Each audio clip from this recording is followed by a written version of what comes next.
అదే RTV app వార్తల్ని క్షణాల్లో చదివే అవకాశం ఉంటుంది. ఒక న్యూస్ పేపర్, ఒక టెలివిజన్ ఛానల్ మీ చేతుల్లో ఎప్పుడూ ఉంటాయి. కానీ మీ మీద ఒక ఆరోపణ, మీరు ఏ నాయకుడిని ఎదగనివ్వరు, జిల్లాలో ఇంకే నాయకుడిని కూడా పైకి రానివ్వరు అనేది నిజమా కాదా? అయితే మీరు రివర్స్లో అడిగిన క్వశ్చన్, నేను ఎగ్జాంపుల్ చెప్తాను. మీరు రివర్స్లో అడిగిన ఈ క్వశ్చన్ రివర్స్లో అడిగాను. నేను మీకు చెప్తా. అసలు ఈ రాష్ట్రంలో కావచ్చు, నల్గొండ జిల్లాలో కావచ్చు, నాయకులను అంటూ పెంచింది నేను, ఎమ్మెల్యేలను చేసింది నేను, ఎంపీలను చేసింది నేను అనేది మా జిల్లాలో ఏ కార్యకర్తలను ఎవరిని చెప్తారు. ఎవరిని అడిగినా అనేక మంది వాళ్ళే చెప్తారు. సింపుల్ గుర్తుపెట్టుకోండి. మీరు రివర్స్లో ఉన్నారు, రివర్స్లో మాట్లాడతారు. కాదు, వేముల వీరేశం కానీ, మంతుల సామ్యాలు కానీ వాళ్ళకు టికెట్లు రాకుండా చేసి మీరు వాళ్ళ కాంగ్రెస్లోకి వెళ్ళడం ద్వారా పార్టీ నష్టపోలేదా? వాళ్ళు కాంగ్రెస్లో గెలిచారు కదా ఎమ్మెల్యేలుగా. మీరు చాలా ఆశ్చర్యకరమైన ప్రశ్న, విచిత్రంగా రివర్స్లో మాట్లాడుతున్నారు. అదే చెప్పిన. ఆల్రెడీ అక్కడ ఇద్దరు సిట్టింగ్ ఎమ్మెల్యేలు ఉన్నారు. ఇద్దరు. వేముల వీరేశం సిట్టింగ్ ఎమ్మెల్యే ఉన్నాడు కదా. అంటే ఆయన గెలిచే క్యాండిడేట్ని కాంగ్రెస్లో టికెట్లు అడిగితే మీరు టీఆర్ఎస్ టికెట్ ఇవ్వలేదని అడుగుతున్నారా? చాలా ఆశ్చర్యంగా ఉంది. అంటే మీరు టికెట్ ఇవ్వరు, రాకుండా చేస్తారనే ఉద్దేశంతో వాళ్ళు రాకుండా నేను చేయడం ఏంది? ఆడ పార్టీ కోసం ఎమ్మెల్యే ఉండగా ఆయన తీసేసి ఈయనకి ఇస్తే అప్పుడేమంటారు?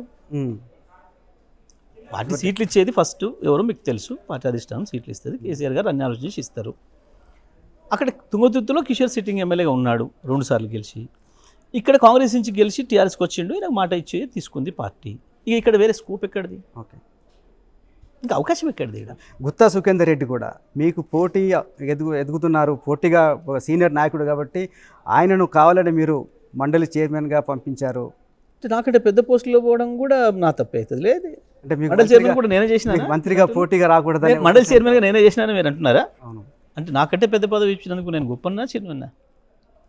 వాళ్ళ అబ్బాయి కూడా టికెట్ ముఖ్యమంత్రి తర్వాత ప్రోటోకాల్ ఎవరిది? గవర్నర్, సీఎం తర్వాత మండలి చైర్మన్. నాకంటే పెద్దదా చిన్నదా? కానీ పొలిటికల్గా మీకు అడ్డు రాకుండా చిన్నదా? అంత పెద్ద పోస్టులు ఇచ్చినా కూడా నా మీద విమర్శ అంటే నేను ఏమనాలి? దానికి కూడా నన్ను బాధ్యతని, అది కుట్రని అంటే ఏమనుకోవాలి? దీన్ని ఎవడని ఇస్తాడు ఈ ప్రపంచంలో తనకంటే పెద్దది ఎవరికైనా? సరే, మీరు అన్నారు నేనే ఇచ్చింది కేసీఆర్ గారు. ఓకే, అది నేనే ఇచ్చిన అంటే కూడా నేను మంచి పని చేసిన చెప్తే కేసీఆర్ వింటారు, మీ మాట ఆయన వింటారని కదా. ఇప్పుడు సింపుల్ అండి. ఇప్పుడు మీకంటే పెద్ద పదవి ఎవరికైనా మీరు ఇస్తారా? అసలు ఒక మాట చెప్పండి నాకు. నేను ఇచ్చిన అంటే నేను గొప్ప ఉన్నా, మంచి ఉన్నా, చెడ్డ ఉన్నా? చెప్పండి. మీకు పొలిటికల్గా అడ్డు రాకుండా మంచి పెద్దది ఇచ్చినా నా మీద బదనామే, చిన్నది ఇచ్చినా బదనామే. ఇదేనా నా మీద? మీరు కోరి తెచ్చుకున్న సైదిరెడ్డి ఎందుకు మిమ్మల్ని వదిలేసి బీజేపీలోకి వెళ్ళిపోయాడు? చాలామంది చాలా పెట్టిపోయినారు పార్టీని. సైదిరెడ్డి అనే ఉంది, ఎక్కడెక్కడ చిన్న తీసుకొచ్చి పెద్ద చేసింది పార్టీ. ఆ రకంగా సహజంగా మారిండు పార్టీలు. ఆయన ఒకడే మారలే కదా, మస్తు మంది మారిండు. కాంగ్రెస్ నుంచి గెలిచిన వాళ్ళు మాకు వచ్చారు, మా నుంచి గెలిచిన వాళ్ళు పోయినారు, ఓడిపోయిన వాళ్ళు పోయినరు. టీఆర్ఎస్ పార్టీ పెట్టిన కానించి అనేక మంది ఎమ్మెల్యేలు అయినాక కూడా పోయినరు. కొత్తగా జరిగిన ప్రక్రియ ఏం కాదు కదా, అందరిలో ఆయన ఒకడు. ఇప్పుడు రాష్ట్రంలో కావచ్చు, ముఖ్యంగా దేశవ్యాప్తంగా ఒక బీసీ నినాదం రాష్ట్రంలోకి వచ్చినప్పటికీ బీసీ రిజర్వేషన్ అనేది చాలా సీరియస్గా చర్చ జరుగుతుంది. బీఆర్ఎస్ బీసీల పట్ల చాలా నిర్లక్ష్యంగా, నిర్లిప్తంగా ఉంది. వాళ్ళ రిజర్వేషన్ల విషయంలో పట్టించుకోవట్లేదు అంటే మీ సమాధానం ఏంటి? ఒక్క బీఆర్ఎస్ మాత్రమే బీసీల విషయంలో కృతనిశ్చయంతో పనిచేసింది, అనేక రిజర్వేషన్లు ఇచ్చింది. కాంగ్రెస్ చేసిన మోసం, బీజేపీ చేసిన మోసం, ద్రోహం వల్లనే ఇవాళ బీసీలకు సరైన న్యాయం జరగడం లేదు. ఎందుకు అనంటే, ఏదైతే ఇక్కడ రాష్ట్రంలో 50% మేము మించం వచ్చే ఎన్నికల్లో అని చెప్పి కాంగ్రెస్ పార్టీ ప్రభుత్వం ఆనాడు హైకోర్టుకు అఫిడవిట్ ఇచ్చిపోయింది. దానివల్లనే మేము ఉన్ననాడు 50% పరిమితం ఇవ్వాల్సి వచ్చింది. మొట్టమొదటిగా అసెంబ్లీలో తీర్మానం చేసి పంపించింది మేమే ఢిల్లీకి. అది అక్కడనే కోల్డ్ స్టోరేజ్లో పెట్టింది బీజేపీ ప్రభుత్వం.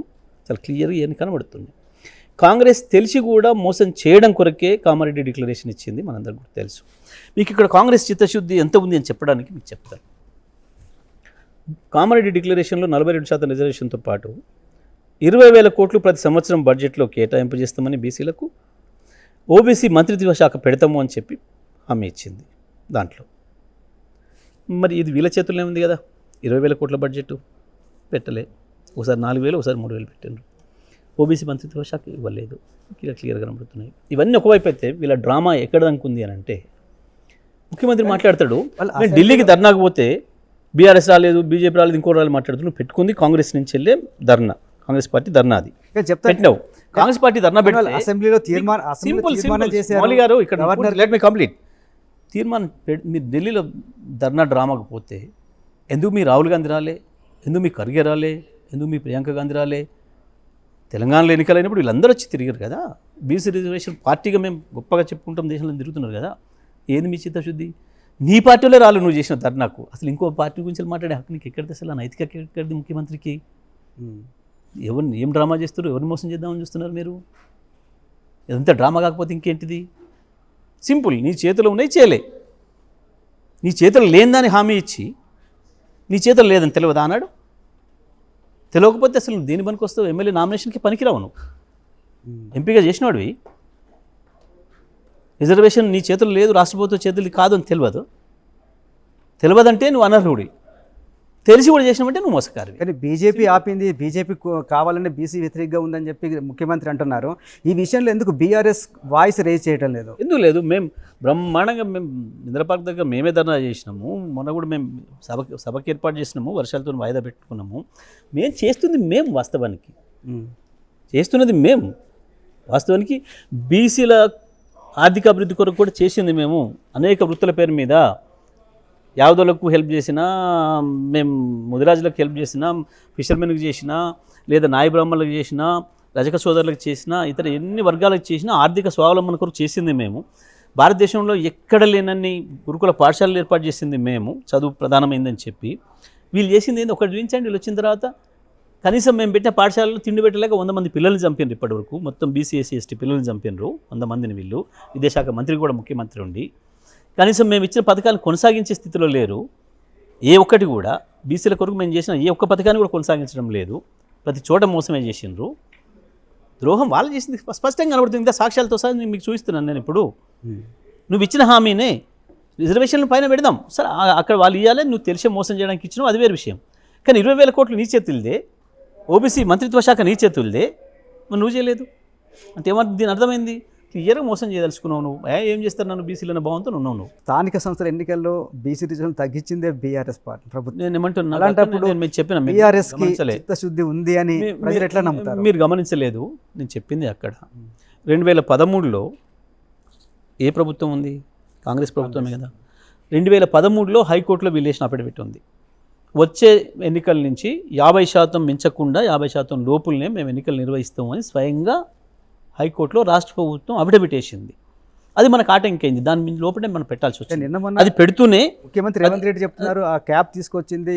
నేను అదే చెప్తున్నాను కదా, ముఖ్యమంత్రి రేవంత్ రెడ్డి అంటూ ఎప్పుడన్నా నిజం మాట్లాడిండా? ఆయన జీవితంలో ఒక అక్షరం నిజం విన్నారా ఇప్పటివరకు మీరు అన్నాడన్నా? వద్దులేసి అబద్ధాల మీద బతకాలని ఆలోచన తప్ప. అఫిడవిట్ వేసింది అబద్ధమా? హైకోర్టులో ఆంధ్రప్రదేశ్ ప్రభుత్వం ఆ రోజు అఫిడవిట్ వేస్తూ మేము 50% లోపే రిజర్వేషన్లు పెడుతూనే ఎన్నికలు వచ్చేసారి నిర్వహిస్తాం, ఈసారి అనుమతించండి అని చెప్పి వేసిండ్రు. దాన్ని చూపించి ఆంధ్రప్రదేశ్లో కూడా ఎన్నికలు చేసారు. దాని పరిధిలోనే మనం కూడా చేయాల్సి వచ్చింది, ఎన్నికలు నిర్వహించాల్సి వచ్చింది. అది స్పష్టంగా చెప్పినాం. చెప్తూనే మేము అసెంబ్లీలో తీర్మానం చేసి ఆనాడే పంపినాం. ఇలా కొత్తగా వీళ్ళేదో డ్రామా కంపెనీ పెట్టారు కానీ మేము ఏ డ్రామాలు చేయలే, ఏం రాజకీయం కొరకు వాడలేము, మేము ఓట్ల కొరకు రాజకీయాలు చేయలే.